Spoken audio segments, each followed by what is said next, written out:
Jeeves Punjab News TV।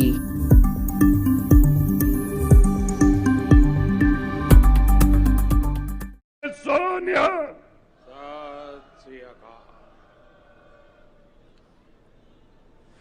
Waheguru ji का खालसा वाहेगुरु जी की फतह। मंचस्थ सभी महानुभाव, इस कार्यक्रम में उपस्थित सभी देवियों और सज्जनों और वर्चुअली दुनिया भर से जुड़े हुए सभी महानुभाव, गुरु तेग बहादुर साहब के 400वें प्रकाश पर्व को समर्पित इस भव्य आयोजन में मैं आप सभी का हृदय से स्वागत करता हूं। अभी शबद कीर्तन सुनकर जो शांति मिली वो शब्दों में अभिव्यक्त करना मुश्किल है। आज मुझे गुरु को समर्पित स्मारक डाक टिकट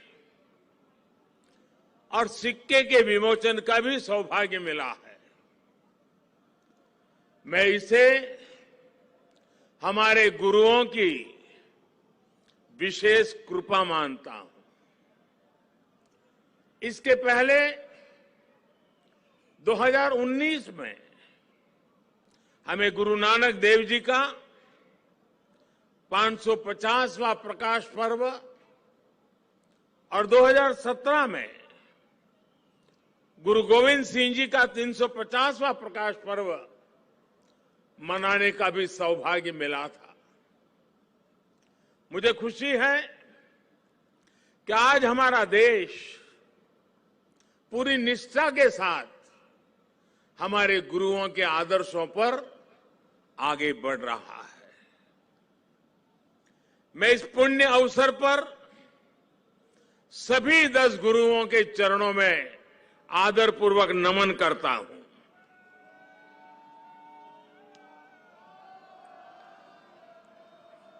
आप सभी को, सभी देशवासियों को और पूरी दुनिया में गुरुवाणी में आस्था रखने वाले सभी लोगों को मैं प्रकाश पर्व की हार्दिक बधाई देता हूं। साथियों, ये लाल किला कितने ही अहम कालखंडों का साक्षी रहा है। इस किले ने गुरु तेग बहादुर साहब की शहादत को भी देखा है और देश के लिए मर मिटने वाले लोगों के हौसले को भी परखा है। आजादी के बाद के 75 वर्षों में भारत के कितने ही सपनों की गूंज यहां से प्रतिध्वनित हुई है। इसलिए आजादी के अमृत महोत्सव के दौरान लाल किले पर हो रहा ये आयोजन बहुत विशेष हो गया है। साथियों, हम आज जहां हैं, अपने लाखों करोड़ों स्वाधीनता सेनानियों के त्याग और बलिदान के कारण है। आजाद हिंदुस्तान, अपने फैसले खुद करने वाला हिंदुस्तान, लोकतांत्रिक हिंदुस्तान,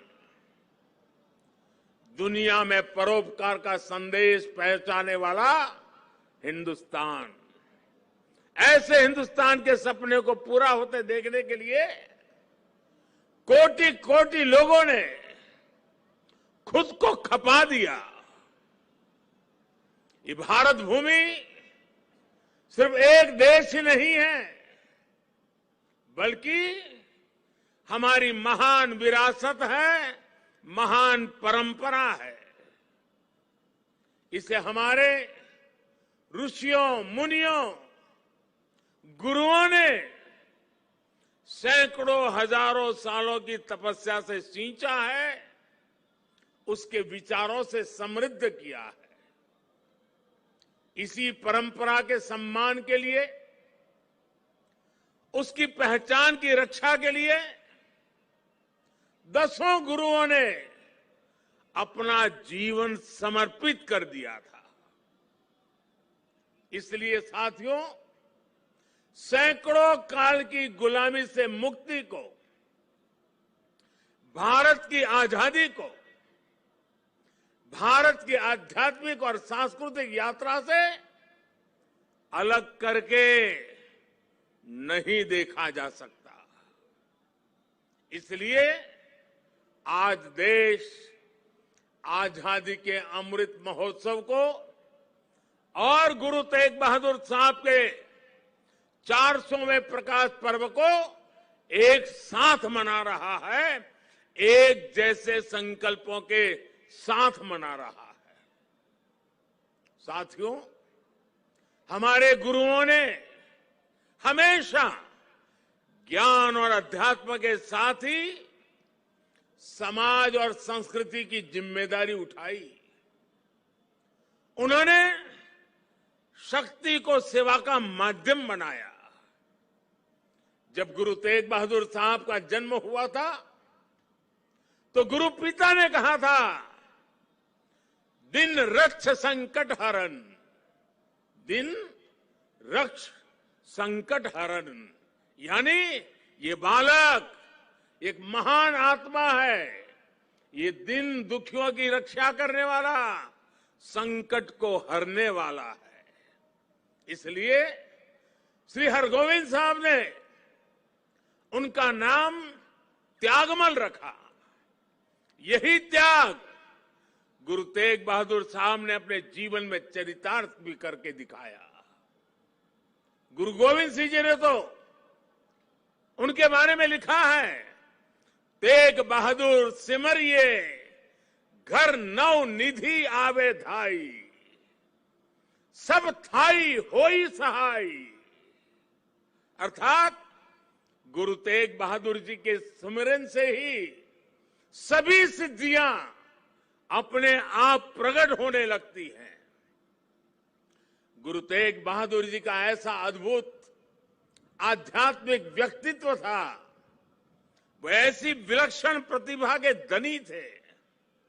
साथियों, यहां लाल किले के पास, यहीं पर गुरु तेग बहादुर जी के अमर बलिदान का प्रतीक गुरुद्वारा शीशगंज साहब भी है। ये पवित्र गुरुद्वारा हमें याद दिलाता है कि हमारी महान संस्कृति की रक्षा के लिए गुरु तेग बहादुर जी का बलिदान कितना बड़ा था। उस समय देश में मजहबी कट्टरता की आंधी आई थी। धर्म को दर्शन, विज्ञान और आत्मशोध का विषय मानने वाले हमारे हिंदुस्तान के सामने ऐसे लोग थे जिन्होंने धर्म के नाम पर हिंसा और अत्याचार की पराकाष्ठा कर दी थी। उस समय भारत को अपनी पहचान बचाने के लिए एक बड़ी उम्मीद गुरु तेग बहादुर साहब के रूप में दिखी थी। औरंगजेब की आतताई सोच के सामने उस समय गुरु तेग बहादुर जी हिंद दी चादर बनकर, एक चट्टान बनकर खड़े हो गए थे। इतिहास गवाह है कि वर्तमान समय गवाह है और ये लाल किला भी गवाह है कि औरंगजेब और उसके जैसे अत्याचारियों ने भले ही अनेकों सिरों को धड़ से अलग करा, लेकिन हमारी आस्था को वो हमसे अलग नहीं कर सका। गुरु तेग बहादुर जी के बलिदान ने भारत की अनेकों पीढ़ियों को अपनी संस्कृति की मर्यादा की रक्षा के लिए उसके मान सम्मान के लिए जीने और मर मिट जाने की प्रेरणा दी है। बड़ी बड़ी सत्ताएं मिट गई, बड़े बड़े तूफान शांत हो गए, लेकिन भारत आज भी अमर खड़ा है। भारत आगे बढ़ रहा है। आज एक बार फिर दुनिया भारत की तरफ देख रही है। मानवता के मार्ग पर पथ प्रदर्शन की उम्मीद कर रही है। गुरु तेग बहादुर जी का आशीर्वाद हम नए भारत के आभामंडल में हर और महसूस कर सकते हैं। भाइयों और बहनों, हमारे यहां हर कालखंड में जब जब नई चुनौतियां खड़ी होती है तो कोई न कोई महान आत्मा इस पुरातन देश को नए रास्ते दिखाकर दिशा देती है। भारत का हर क्षेत्र, हर कोना हमारे गुरुओं के प्रभाव और ज्ञान से रोशन रहा है। गुरु नानक देव जी ने पूरे देश को एक सूत्र में पिरोया। गुरु तेग बहादुर जी के अनुयायी हर तरफ हुए। पटना में पटना साहिब और दिल्ली में रकाबगंज साहिब, हमें हर जगह गुरुओं के ज्ञान और आशीर्वाद के रूप में एक भारत के दर्शन होते हैं। भाइयों और बहनों, मैं अपनी सरकार का सौभाग्य मानता हूं कि उसे गुरुओं की सेवा के लिए इतना कुछ करने का अवसर मिल रहा है। पिछले वर्ष ही हमारी सरकार ने साहिबजादों के महान बलिदान की स्मृति में 26 दिसंबर को वीर बाल दिवस मनाने का निर्णय किया है। सिख परंपरा के तीर्थों को जोड़ने के लिए भी हमारी सरकार निरंतर प्रयास कर रही है। जिस करतारपुर साहिब कॉरिडोर की दशकों से प्रतीक्षा की जा रही थी, उसका निर्माण करके हमारी सरकार ने गुरु सेवा के लिए अपनी प्रतिबद्धता दिखाई है। हमारी सरकार ने पटना साहिब समेत गुरु गोविंद सिंह जी से जुड़े स्थानों पर रेल सुविधाओं का आधुनिकीकरण भी किया है। हम स्वदेश दर्शन योजना के जरिए पंजाब में आनंदपुर साहिब और अमृतसर में अमृतसर साहिब समेत सभी प्रमुख स्थानों को जोड़कर एक तीर्थ सर्किट भी बना रहे हैं। उत्तराखंड में हेमकुंड साहिब के लिए रोपवे बनाने का काम अभी आगे बढ़ रहा है।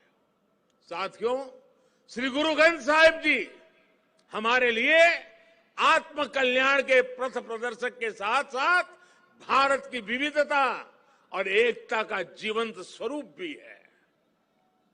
इसलिए जब अफगानिस्तान में संकट पैदा होता है, हमारे पवित्र गुरु ग्रंथ साहिब के स्वरूपों को लाने का प्रश्न खड़ा होता है, तो भारत सरकार पूरी ताकत लगा देती है। हम न केवल गुरु ग्रंथ साहिब के स्वरूप को पूरे सम्मान के साथ शीर्ष पर रखकर लाते हैं, बल्कि संकट में फंसे अपने सिख भाइयों को भी बचाते हैं। नागरिकता संशोधन कानून ने पड़ोसी देशों से आए सिख और अल्पसंख्यक परिवारों को देश की नागरिकता मिलने का रास्ता साफ किया है। ये सब इसलिए संभव हुआ है क्योंकि हमारे गुरुओं ने हमें मानवता को सर्वोपरि रखने की सीख दी है। प्रेम और सौहार्द हमारे संस्कारों का हिस्सा है। साथियों, हमारे गुरु की वाणी है, भय काहू को देत नहीं, भय काहू को देत नहीं, नहीं भय मानत आन, कह नानक सुनी रे मना, ज्ञानी ताही बखानी। अर्थात ज्ञानी वही है जो न किसी को डराए और न किसी से डरे। भारत ने कभी किसी देश या समाज के लिए खतरा नहीं पैदा किया।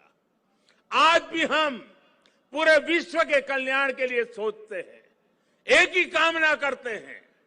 हम आत्मनिर्भर भारत की बात करते हैं तो उसमें पूरे विश्व की प्रगति लक्ष्य का सामने रख करके हम करते हैं। भारत विश्व में योग का प्रसार करता है तो पूरे विश्व के स्वास्थ्य और शांति की कामना से करता है। कल ही मैं गुजरात से लौटा हूं। वहां विश्व स्वास्थ्य संगठन के पारंपरिक चिकित्सा के ग्लोबल सेंटर का उद्घाटन हुआ है। अब भारत विश्व के कोने कोने तक पारंपरिक चिकित्सा का लाभ पहुंचाएगा, लोगों के स्वास्थ्य को सुधारने में अहम भूमिका निभाएगा। साथियों, आज का भारत वैश्विक द्वंद्वों के बीच भी पूरी स्थिरता के साथ शांति के लिए प्रयास करता है, काम करता है।